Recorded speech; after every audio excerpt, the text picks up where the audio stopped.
All right, thanks for watching. And today we would like to solve a PDE with an interesting geometry. Namely, let's solve Laplacian of u equals to 0 with u equals to a fixed function on the boundary, but this time not on all of our n, but instead just on the upper half space. What is the upper half space? Think of this axis as being the first n-1 variables, and this as being the last variable. Then we would like to solve Laplace's equation, but on the space where the last variable is positive. So this is sometimes written as Rn plus, and that's where we want Laplacian of u to be 0.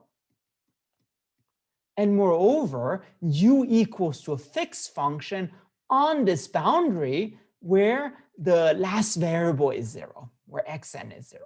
So this is called boundary of Rn plus, and that's where we want u to be equal to a fixed function.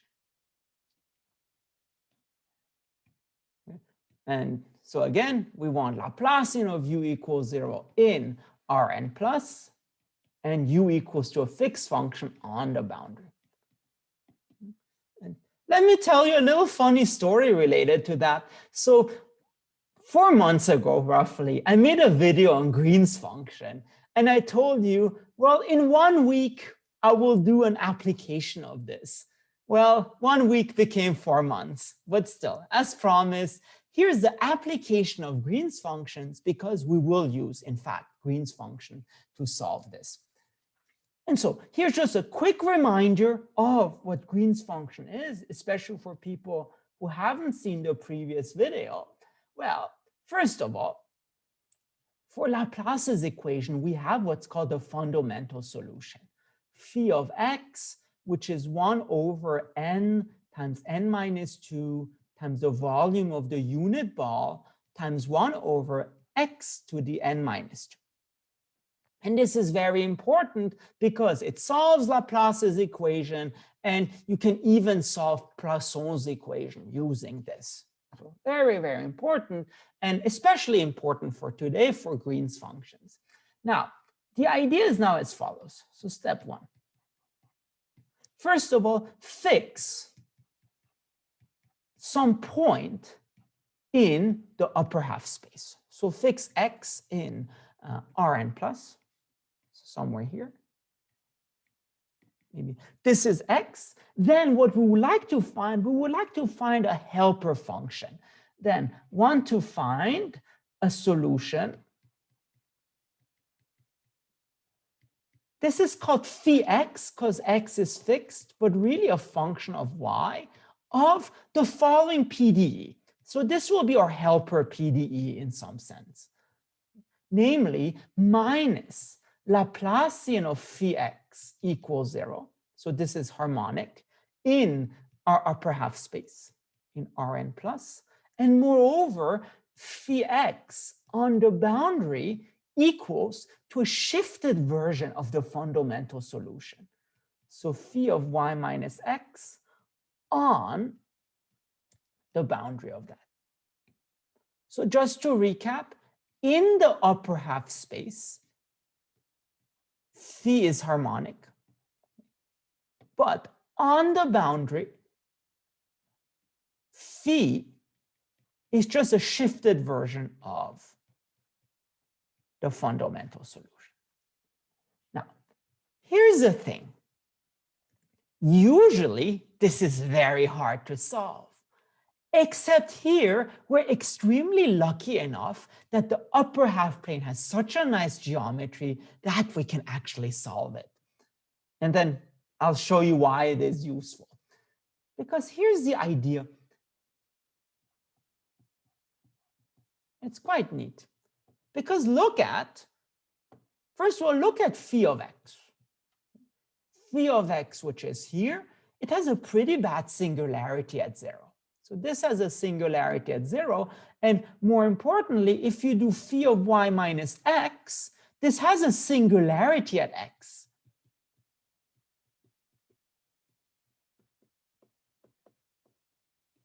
At x, which I like to remind you is on the upper half plane. It's kind of here. The singularity is here. And here's a super clever idea. Well, because we don't want the singularity to be in the upper half plane, let's just reflect it about the this axis here. So in particular, so idea, reflect the singularity.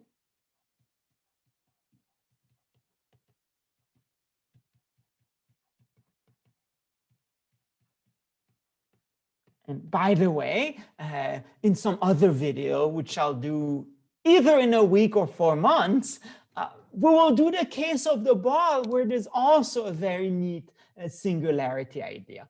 So definition, couple of things.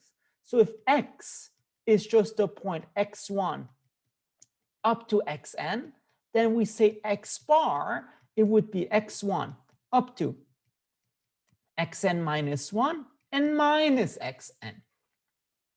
And then what we would like to do, so define our helper function to be simply phi, but shifted not by x, which has a bad singularity, but by x bar, phi of x, y minus x bar, which if you want explicitly can be written as phi of y1 minus x1 up to yn minus 1 minus xn minus 1, but then yn plus xn. Because you see the only thing different is this minus xn. And again, it's rare that PDEs have explicit solutions, but they actually do here.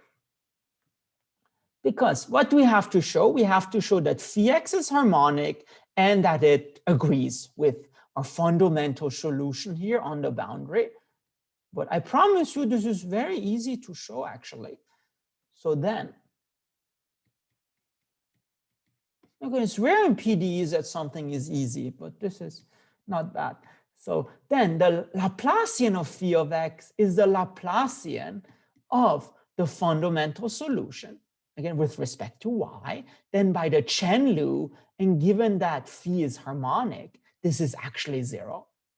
So our helper function is harmonic.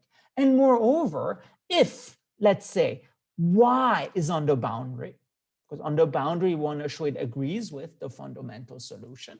So if y is on the boundary of Rn plus, well then, by definition, the last coordinate is 0. Y is y1 up to yn minus 1 and 0. And then, let's see, our helper function then just becomes phi x, phi of, let's see, y minus x bar, and this becomes, in this case, phi of, again, y1 minus x1, y2 minus x2, yn minus 1 minus xn minus 1. So far, so good. But now remember, y, the last coordinate is 0. So this just becomes 0 plus xn, which just becomes xn.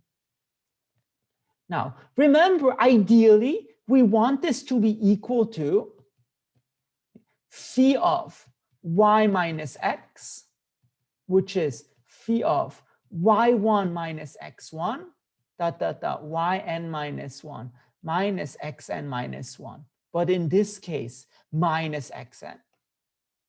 So the question is it true? Is it true that phi of this of xn is the same thing as phi of this of minus xn? And in fact, yes, it is true, but not by esoteric means, but simply by the explicit formula for the fundamental solution. If you look at this, notice this is actually symmetric about the last variable. So it's actually even in xn because it's square root of sum of squares. So in fact, those two things are true. And therefore, we do have that phi x of y equals phi of y minus x on the boundary. And in particular, notice how important it was to use the last coordinate is 0. in general, it wouldn't quite be true. Okay, great. So now we've shown that phi x is our helper function. And well, how is that useful? Once we have our helper function, we can define Green's function. So g of xy, by definition, that's phi of y minus x minus our helper function. So it's sometimes called a corrector function, because you're kind of subtracting this error from phi of xy, which explicitly becomes phi of y minus x minus phi of y minus x bar. Why is that useful? Because it turns out, and I've done that in the previous video, we can write our solution explicitly in terms of Green's functions. So fact, because we're dealing with what's called Laplace's equation, so not Poisson's equation, our representation formula becomes as follows. Our original solution is just minus the integral over the boundary of what? Well, our boundary condition, remember u was g on the boundary, times the normal derivative of our Green's function. So again, the nice thing is it allows us to find an explicit formula of our solution of the PDE in terms of some kind of a surface integral. But in general, this is hard. But here, actually, this simplifies quite nicely because the normal vector is quite nice. So remember, geometry. We have this upper half plane. What is the normal vector? Well, it's just 0, 0, 0, dot, dot, dot, 0, minus 1. So what this becomes, again, minus integral over the boundary, g of y, gradient of g dotted with the normal vector. That is the definition of the normal derivative. But now, again, gradient of g, the first n minus 1 variables don't matter. It's just the last one. So this becomes minus integral, surface integral over Rn plus of g of y, g of, I believe, yn times minus 1 dsy. But then this simplifies to become, man, this is so exciting. No, I hope you can see that I love PDEs. This is really the stuff I love to talk about. So in the end, what we get is the following representation formula. U of x equals surface integral over Rn plus of g of y times the Green's function, gyn of, almost like an OBGYN kind of xy and ds of y. So this is even more explicit. Once we have the Green's function for the upper half plane, we have this explicit formula. And again, just to remind you, so x is on the boundary. And if x is on the upper half plane, y is on the boundary. This will be important soon. All right, so this is kind of semi-explicit, but the beautiful thing is, oh, too bad. The beautiful thing is we know what g is. So now we just need to calculate this gyn, and then we really have a super explicit formula in terms of our data. So step 4. All right, what is gyn? Gyn, remember g was just phi of y minus x minus phi of y minus x bar with respect to the last variable. And then by the Chen-Lu, we get phi of, so the last variable of phi, y minus x, minus the last derivative of phi, y minus x bar. And now here's where we need to roll up our sleeves and do a little bit of multivariable calculus. So phi, remember, that was 1 over n times n minus 2 times alpha n. 1 over, or if you want x, so 1 over x to the n minus 2, so x to the 2 minus n. So phi, so the last derivative of phi, let me write it as follows, partial phi over partial yn. Some people like that notation more, but that becomes 1 over n times n minus 2.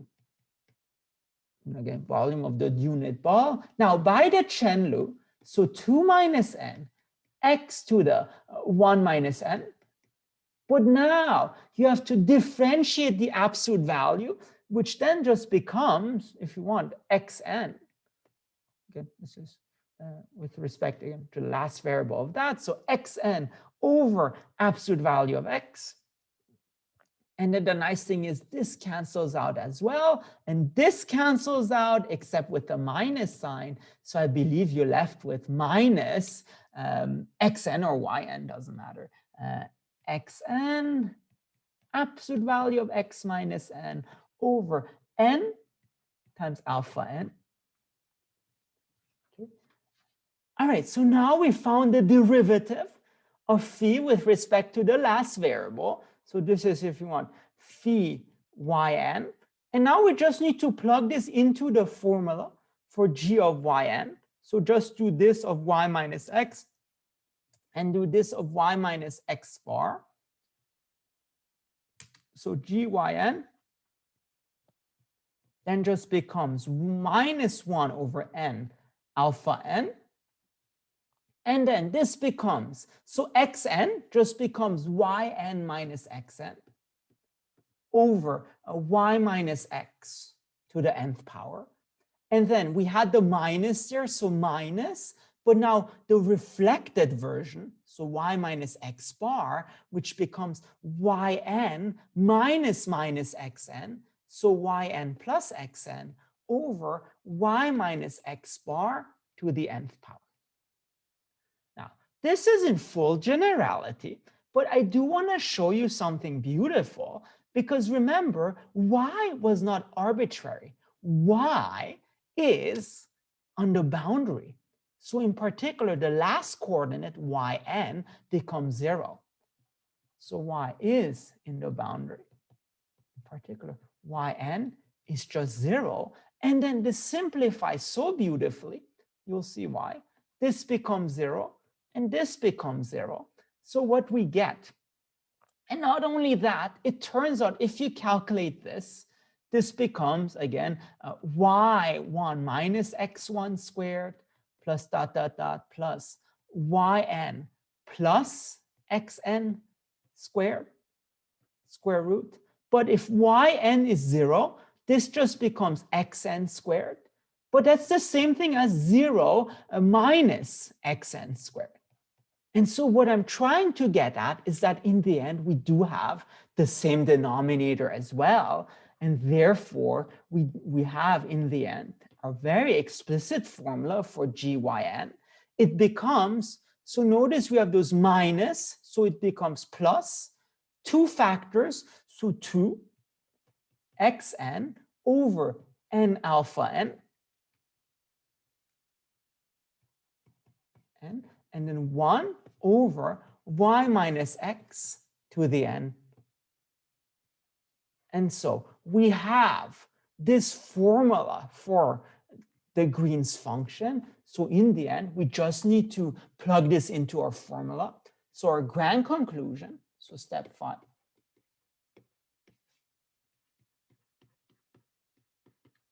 Because what did we have for our formula? We had so far, let me just check, we got u of x equals integral over that boundary of, again, our initial data, gyn xy ds of y, which in the end just becomes integral, so u of x equals integral of this thing, Rn plus of gy 2xn over alpha n y minus x to the n, surface measure. But not only that, the beautiful thing is this thing here just comes out. because it doesn't depend on y at all. And then summa summarum, so at the end of everything, we get u of x equals 2xn over n alpha n surface integral over the boundary, basically over the last axis of g of y, and then y minus x to the n,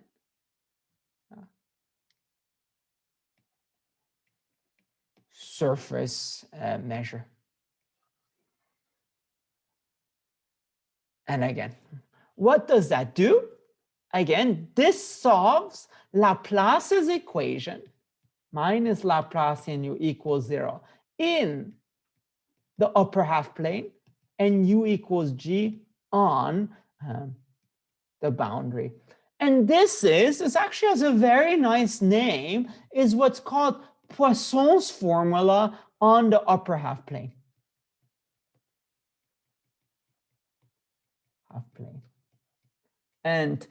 And this thing, so this whole thing is so important, it also has a special name. This is what's called the Poisson's kernel. So think almost like a potential. And I'm sure they're like beautiful physics applications of this, which I do not know of, but sure, some of you get excited about this. So this thing, so k of xy, which is 2xn over n alpha n x minus y to the n, that's what's called the Poisson kernel. And I have to be careful because sometimes YouTube confuses it with another word and doesn't like it. All right, I hope you like this. If you want to see more math, please make sure to subscribe to my channel. Thank you very much.